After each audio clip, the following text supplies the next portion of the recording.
In this video, I'm going to show you how to switch from 2D drafting to 3D modeling in AutoCAD. If you've been working in 2D and want to start creating 3D models, the first step is setting up the correct workspace. Look at the status bar and click the gear icon to access workspace options. From here, choose either 3D Basics or 3D Modeling. Beginners may find 3D Basics easier to learn, while 3D Modeling provides access to the full set of 3D tools.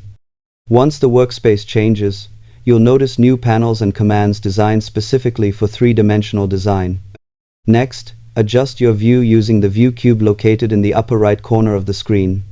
You can click and drag the cube to rotate your view, or select one of the predefined isometric views for a better perspective of your model.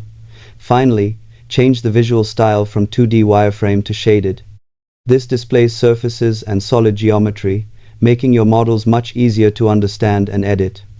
With these settings in place, you're ready to start creating, editing, and visualizing 3D objects more effectively. As you continue practicing, you'll become more comfortable navigating 3D space and using AutoCAD's powerful modeling tools. Thanks for watching and happy modeling with AutoCAD.